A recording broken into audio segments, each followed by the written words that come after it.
Amém? Todos localizaram? Êxodo, capítulo 17, versículos de 8 até o versículo 16. Quando a palavra do Senhor, então, nos diz assim: Então veio Amaleque e pelejou contra Israel em Refidim. Com isso ordenou Moisés a Josué: Escolhe-nos homens e sai e peleja contra Amaleque. Amanhã estarei eu no cimo do outeiro, e o bordão de Deus estará na minha mão. Fez Josué como Moisés lhe dissera, pelejou contra Amaleque. Moisés, porém, Arão e Hur subiram ao cimo do outeiro. Quando Moisés levantava a mão, Israel prevalecia. Quando, porém, ele abaixava a mão, prevalecia Amaleque. Ora, as mãos de Moisés eram pesadas. Por isso, tomaram uma pedra e a puseram por baixo dele, e ele nela se assentou. Arão e Hur sustentavam-lhe as mãos, um de um lado e o outro do outro. Assim lhe ficaram as mãos firmes até ao pôr do sol. E Josué desbaratou a Amaleque e a seu povo a fio da espada. Então disse o Senhor a Moisés: Escreve isto para a memória num livro e repete-o a Josué, porque eu hei de riscar totalmente a memória de Amaleque de debaixo do céu. E Moisés edificou um altar e lhe chamou: O Senhor é minha bandeira. E disse: Porquanto o Senhor jurou, haverá guerra do Senhor contra Amaleque de geração em geração. Vamos orar ao nosso Deus nesta hora. Senhor, nosso Deus e nosso Pai, eu quero te pedir nesta hora que o Teu Espírito Santo, Pai, venha falar ao nosso coração, para que possamos entender melhor a Tua palavra, compreender, ó Deus amado, aquilo que o Senhor deseja nos falar na manhã de hoje. É assim que nós te oramos, é assim que nós te agradecemos, porque o fazemos em o nome santo de Jesus Cristo, o Teu Filho amado. Amém. Irmãos, eu gostaria nesta manhã, com base em Êxodo 17, versículos de 8 a 16, trazer aos irmãos alguns princípios importantes para que nós possamos entender como a bênção de Deus se dá entre nós, até mesmo nos momentos mais complexos. A nossa vida não é apenas de momentos de alegria, de tranquilidade, mas nós enfrentamos, sim, batalhas. Não a mesma batalha vivida por Israel aqui, mas cada um de nós, particularmente, tem as suas batalhas pessoais, tem as suas lutas, os seus problemas, as suas questões a serem superadas. E eu tenho certeza que o texto que está à nossa frente, ele vai nos ajudar hoje a extrair princípios que serão importantíssimos para o momento que nós estamos enfrentando hoje, cada um de vocês e eu também. E quando eu olho para o texto, eu fico pensando que Deus realmente é um Deus soberano, é um Deus maravilhoso, porque Ele tirou Israel do Egito sem que Israel precisasse lutar. Não há um registro sequer que Israel tenha lutado para sair do Egito. Foi algo soberano da parte de Deus, tirando o seu povo, quando chegou o momento exato, daquela realidade de escravidão. E quando nós olhamos para a nossa realidade como igreja hoje, nós também percebemos que o Senhor Jesus Cristo, o Filho de Deus, nos tirou do mundo. E vocês sabem que o Egito é um símbolo do mundo. E o Senhor Jesus nos tirou do mundo sem que nós fizéssemos nenhum tipo de esforço. Ou seja, nós fomos libertos do Egito espiritual, do mundo, através da obra de Jesus Cristo. Nós não fizemos nada e não poderíamos fazer nada. E o que me chama a atenção quando eu olho para esse texto de hoje é que uma batalha é empreendida entre os amalequitas e o povo de Israel. E o povo de Amaleque, eles eram descendentes de Esaú.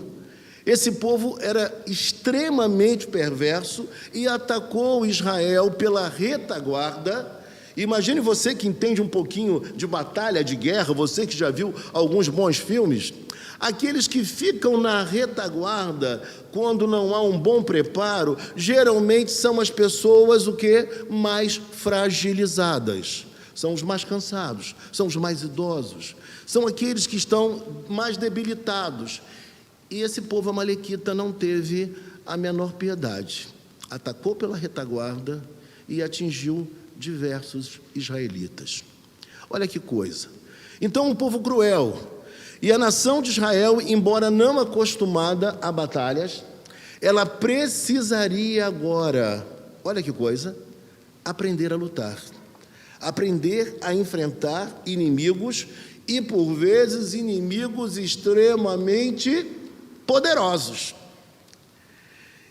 E quando a gente pensa na nossa vida também, existem momentos que nós enfrentamos inimigos que não são tão poderosos assim. São situações que a gente consegue resolver com uma certa facilidade. Mas existem outros momentos, irmãos, que o inimigo ele é forte. Ele é aquele que gosta de guerra, é adestrado, é preparado para as batalhas. E nessas horas a dificuldade aumenta. E quando eu olho para o texto no versículo de número 8, mostra que Amaleque, olha, então veio Amaleque e pelejou contra Israel em Refidim. E Moisés, como líder, ele precisava planejar alguma coisa, fazer alguma coisa diante de uma investida inimiga. E o que Moisés, como líder, deveria fazer? Planejar. Todo líder, ele planeja. Nem sempre o líder, ele consegue também, diria eu, levar a cabo aquilo que ele planejou. Por isso, ele depende de outras pessoas para que o façam. Ninguém tem todos os dons, ninguém tem todas as capacidades. Nós somos um corpo como igreja e precisamos uns dos outros. Cada um com a sua função, cada um com o seu dom, cada um com a sua virtude. E aí ele planeja. Talvez ele não seja aquele que vai descer ao campo de batalha, como não é. Mas além de planejar, ele também fazia algo muito importante. Ele intercedia. Então, qualidade de um líder é fazer e traçar um planejamento, mas ao mesmo tempo líder. Ele precisa ser um intercessor, e Moisés possuía essa qualidade. A vitória que eles estavam buscando não seria uma vitória promovida pela força, pela destreza, pela capacidade de Moisés e de seus liderados. A vitória seria, acima de tudo, uma vitória concedida por Deus. Assim como Deus tirou a nação de Israel do Egito, Deus também traria uma belíssima vitória também no campo de batalha aqui. E eu preciso dizer para vocês ainda uma coisa muito importante. Todos precisariam estar comprometidos com a causa de Deus. Não poderia ter no meio do povo, do exército, pessoas que não estivessem compromissadas. Não poderia haver apenas espectadores, mas Israel precisaria de uma nação coesa, de uma nação unida para enfrentar este inimigo, os amalequitas. E quando nós olhamos para o verso 9, acompanhem na tela, o texto diz assim: com isso ordenou Moisés a Josué. Moisés, ele também dá ordem. Ele dá ordens e ele confere responsabilidades a outros como líder. E é interessante dizer que aqui pela primeira vez aparece o nome de Josué, aquele que seria o sucessor de Moisés, o comandante do exército comissionado por Moisés. É interessante dizer também que o nome deste homem chamado Josué, quando ele estava no Egito, porque ele nasceu no Egito, era Oséias. E Oséias significa salvação. Depois o seu nome é mudado por Moisés para Josué. Jeová é salvação. Olha que coisa linda. E ele nasceu lá. Ele conheceu a realidade do Egito. Ele viu tudo que a sua nação passou no Egito. E aí, meus irmãos, quando nós olhamos para o verso 9, na sequência, Moisés disse para ele, para Josué, que ele deveria escolher homens. Escolhe-nos homens. e sai e peleja contra Amaleque amanhã. Estarei eu no cimo do outeiro, e o bordão de Deus estará na minha mão. A primeira coisa que eu destacaria aqui nesse verso, e é importante que você preste atenção, eu diria para você que ele chamou, preparou, treinou um exército em apenas um dia. Como preparar pessoas que não estão acostumadas com guerra, com batalhas, em apenas um dia? Algo impossível. Por mais intenso que esse treinamento tenha sido, nós podemos perceber claramente que aqueles homens não eram homens adestrados para a guerra. Mas, irmãos, o nosso esforço, a nossa dedicação, ela é muito importante. Devemos fazer o máximo e o melhor que nós pudermos, mas sabendo sempre uma coisa, que a vitória, ela não virá pelas nossas competências. A vitória virá porque nós temos um Deus grande, que pega aquilo, que se apropria daquilo que nós possuímos, por mais pequenino que isto seja, e Ele se vale disso para que nós saiamos vitoriosos, segundo o seu propósito. Talvez você, olhando para a sua vida hoje, talvez você se lembre de algum momento assim. Talvez você se lembre de algum episódio na sua vida familiar em que você tenha visto que os seus recursos, eles eram precários, mas Deus se ouve altaneiramente te abençoando, te concedendo a alegria da vitória. E, meus irmãos queridos e amados, quando nós entendemos isso, é tão maravilhoso perceber que o nosso Deus não depende exclusivamente das nossas competências. Nós devemos aprimorá-las, mas a vitória, ela é de Deus. Às vezes, todo o nosso esforço, embora significativo, ele não é o ponto central da bênção recebida. E isso talvez nos convide a uma dependência maior de Deus. Porque quando nós começamos a ter sucesso, a ter êxito, por vezes nós tributamos a nós mesmos os louros da vitória. E não deve ser assim. Nós devemos desconfiar dessas coisas, desses sentimentos. E em todo momento que sairmos vitoriosos, que apontemos para Ele, porque a Ele a honra, a Ele a glória e a Ele o louvor. E no versículo 9, lá na parte final, nós vemos que Moisés diz que ele estaria lá no outeiro, lá no cimo do monte, e o bordão de Deus estará na minha mão. Quando nós olhamos para esta realidade, que o bordão estaria na mão de Moisés, não podemos achar que havia algo mágico por conta de um bordão, de um cajado em sua mão. Porque talvez alguma igreja neopentecostal, vendo esta passagem aqui, talvez crie esta ideia de que temos que andar com o cajado na mão porque o cajado é mágico, ele tem poder intrínseco. Um cajado é um objeto inanimado. Mas o que é interessante dizer é que o fato de Moisés estar portando esse cajado simbolizava que a sua confiança não estava no cajado, mas a sua confiança estava em Deus. E isso é importante que nós pensemos. Ele sabia que havia em Deus autoridade e poder para conferir vitória à nação de Israel. E ele segurava aquele cajado. Ele não largava aquele cajado. Eu digo para você nesta hora, aquilo que Deus tem nos dado, nós não podemos largar. Por mais desafiador que isso possa ser, nós precisamos dar continuidade, nós precisamos avançar. E ele estava no outeiro, no alto do monte, ele estava ali intercedendo. Olha que coisa linda, um homem que planejava, mas também é um homem que intercedia. E talvez nós pensemos que intercessão seja algo de só menos importância. No mundo como o nosso, onde as pessoas, elas têm acesso às outras através da internet, do telefone, do celular, de todos os meios. Para que interceder se eu posso ligar para o irmão fulano de tal e perguntar: como é que o senhor está, meu irmão amado? Estou com saudade do Senhor.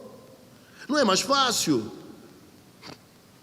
Mas existe uma coisa que nós precisamos recuperar urgentemente. É a capacidade intercessória. É dobrar os nossos joelhos e orar.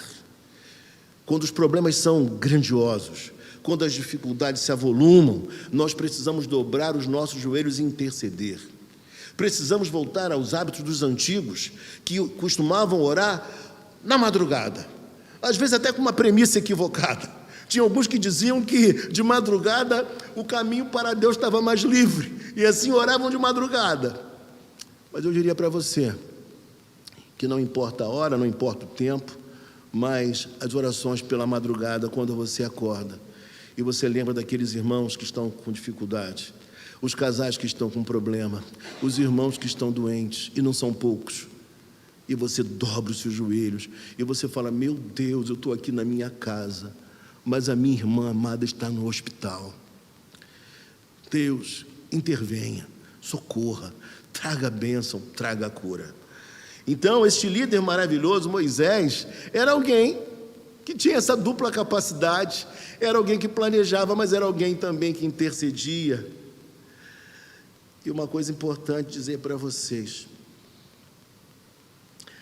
um missionário entre os povos islâmicos, ele diz que a oração é a academia da ginástica da alma.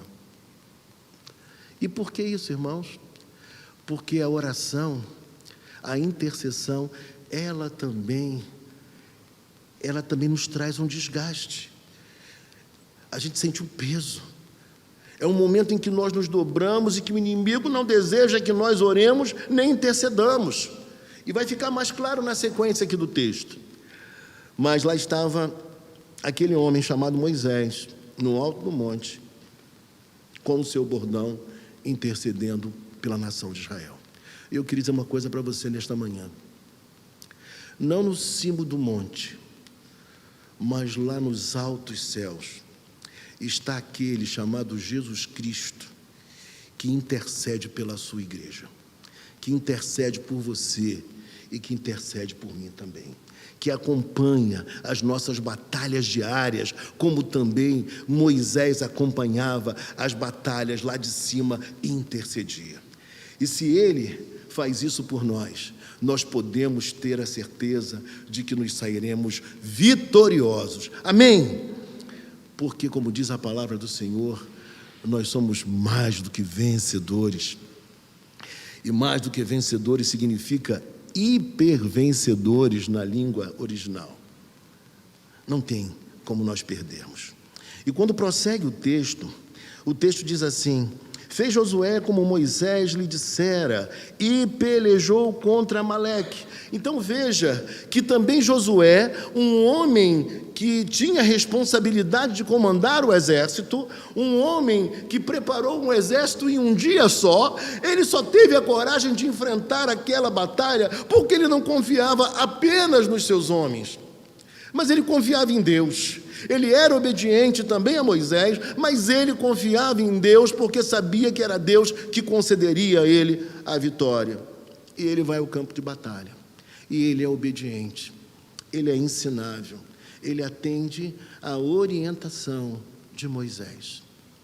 E talvez um dos grandes desafios do nosso tempo é que todos querem ser cabeça. Criaram a teologia de que que nós nascemos para ser cabeça e não cauda. Então, todos querem ser cabeça e as pessoas comumente não aceitam receber orientação de uma outra pessoa, de um outro líder. E nesse ponto eu acho que o militarismo nos ajuda, a entender essas questões. O Evangelho também, mas nem sempre as pessoas olham para o Evangelho e compreendem assim.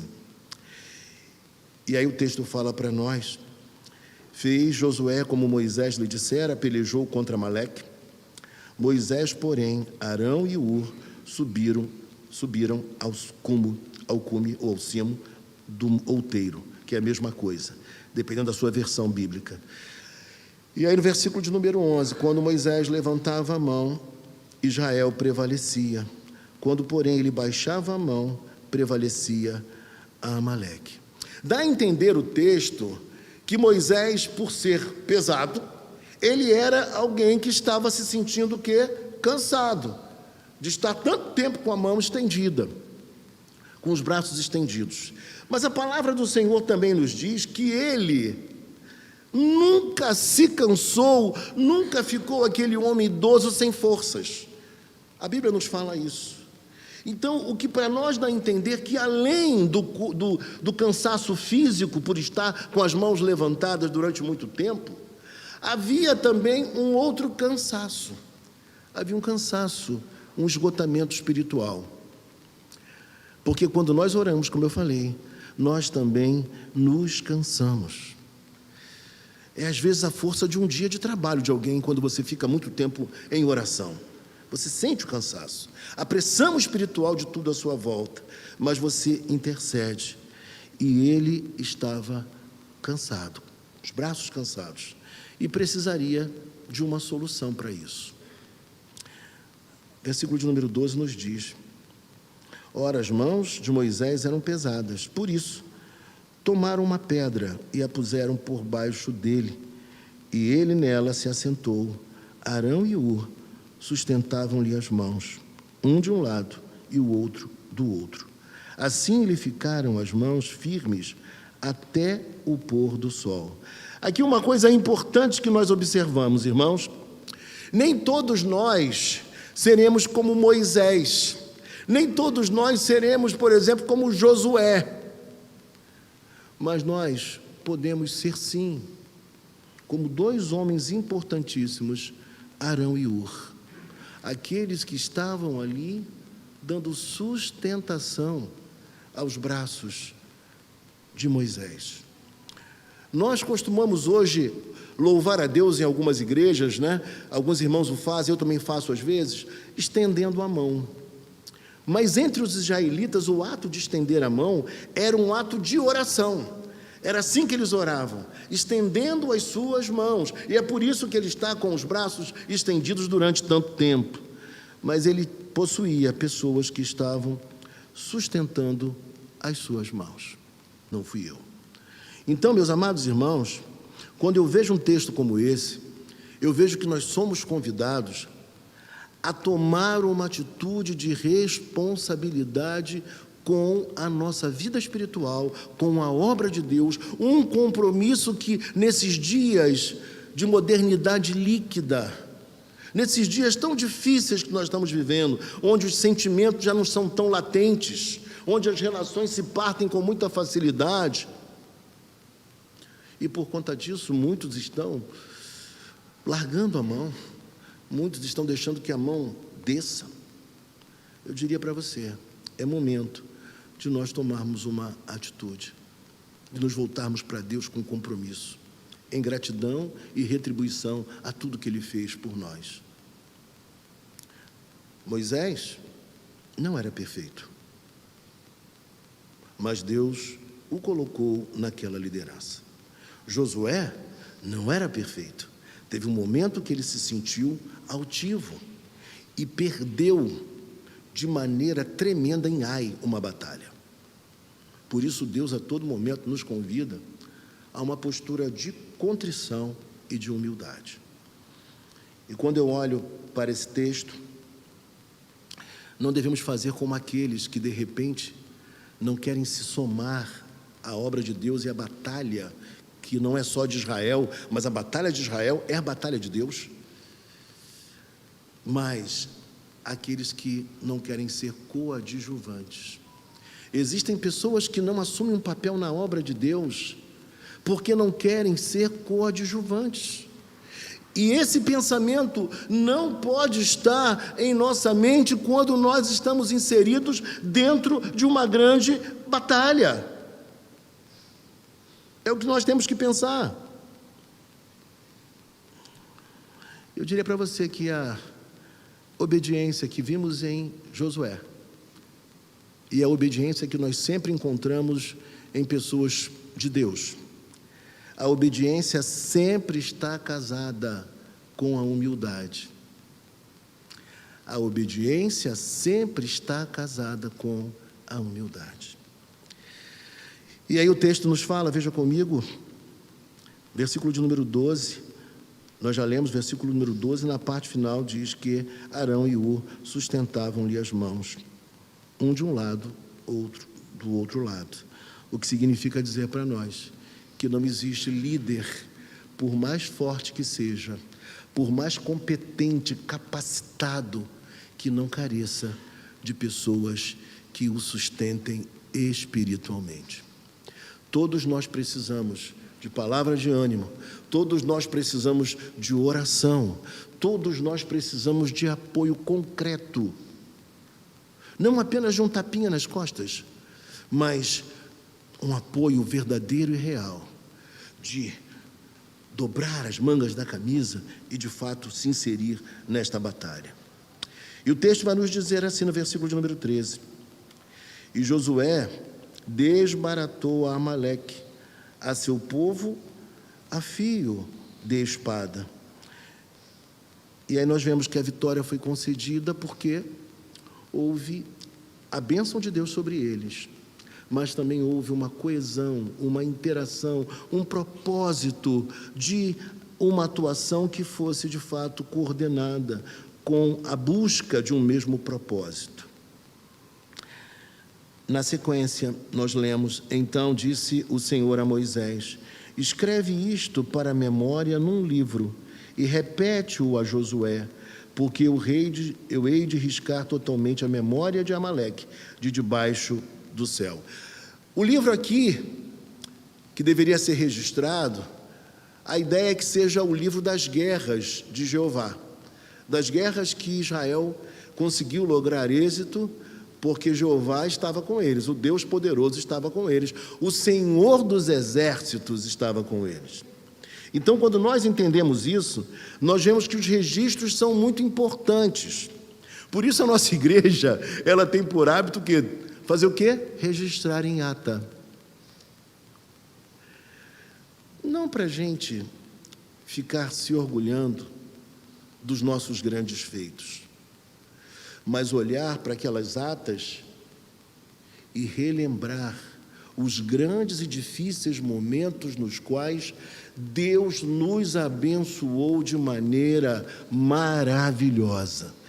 E talvez um dos grandes defeitos nossos hoje, antigamente era mais comum, nós não temos diários particulares. Porque se nós tivéssemos nossos diários e de vez em quando folheássemos para trás algumas folhas, nós lembrássemos de tantas superações, de tantas bênçãos, de tantas conquistas, de tantas vitórias, de quantas coisas boas que Deus fez na nossa vida.